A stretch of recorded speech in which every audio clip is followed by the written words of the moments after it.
Hello, I'm Amy Rofail with the Jerusalem Connection Report, and this is your Friday Red Alert. How can any form of hate or discrimination creep its way into Christian organizations? The very institutions on this planet that should espouse Christ's love and proclaim the gospel. Hypocrisy is not new to the Christian church, nor to those who observe it. Certain U.S. denominations are now seeking to relegate the Jewish people and the nation-state of Israel to simply a historical footnote.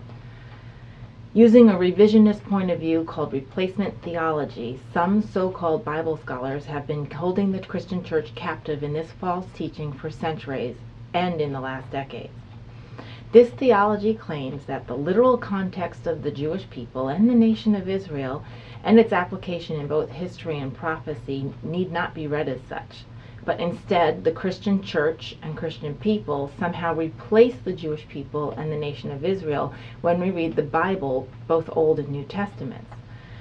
In no sense of academic and intellectual integrity and honesty or credible research methods is this a valid viewpoint.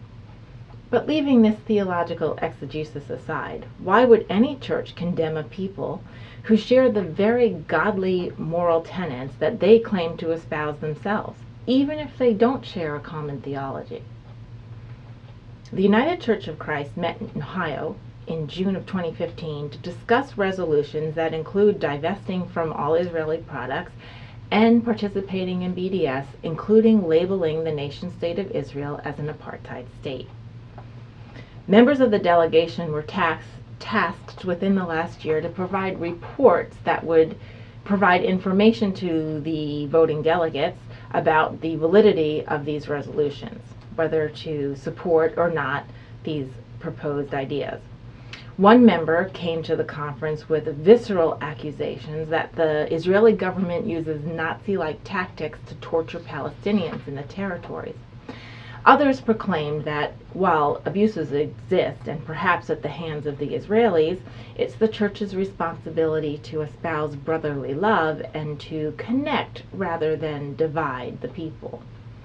The left-leaning political makeup of this conference speakers held their own internal debates, and that's good.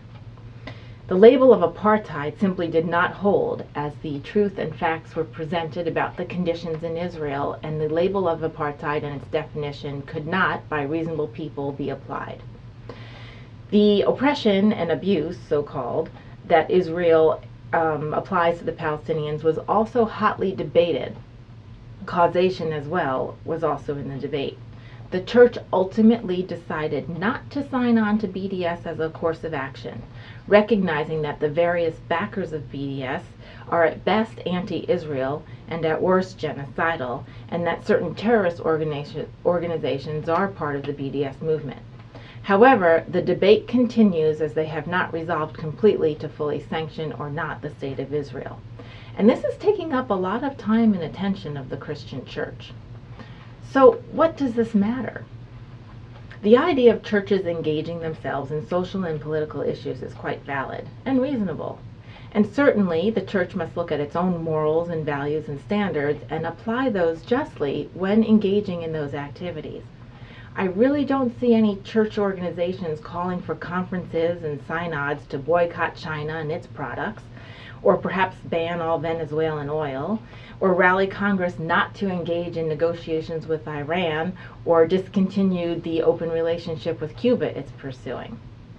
If Israel is such a burden to the humanity of the world, why are its hospitals servicing the Palestinians who were injured in defensive measures because their own leadership used them as human shields?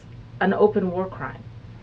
The Israelis robocall and drop leaflets on Gazan communities before they strike missiles that are aimed at their own civilian population.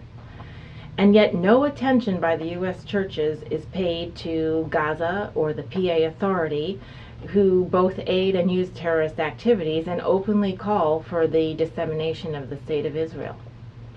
Why then is the Jewish people, in the eyes of Christian denomination, offered no equal benefit of the notion of a just war or of human rights protections? Countless examples of non-just war and human rights violation happen all over the world, including on the borders of Israel. the churches hold these conferences and symposiums specifically to address something they call the Israel problem. And this reminds me of the 1920s and 30s, where the conversations in Nazi Germany were the Jewish problem. So, how do we combat that with facts? For example, 160,000 Palestinians in the West Bank and Gaza Strip request and get medical attention in the state of Israel every year. Nevertheless, the 1994 Oslo Accords mandated that the Palestinian Medical Authority remain responsible for the medical treatment of the Palestinians. Arab Israelis, as well as all legal citizens of Israel, get state-funded health care, which is amongst the best in the world, and no attention is paid to race, gender, religion, or ethnicity when these people exercise their social programs. Moreover, Israel spends much of its money supporting the Palestinian healthcare facilities with both equipment and personnel, and yet it's somehow still demonized as oppressive and apartheid. This is where the double standard and lack of truthful information creeps in and then veers into anti-Semitism. Are they perfect? Are we?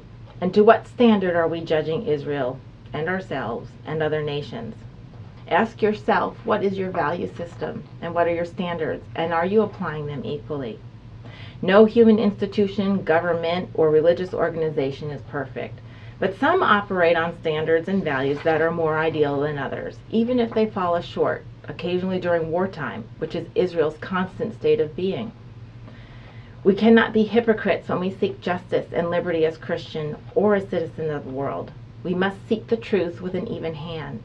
Even within our own imperfections, we must seek the truth. And as the Apostle John tells us, the truth will set us free. Shabbat Shalom until next Friday.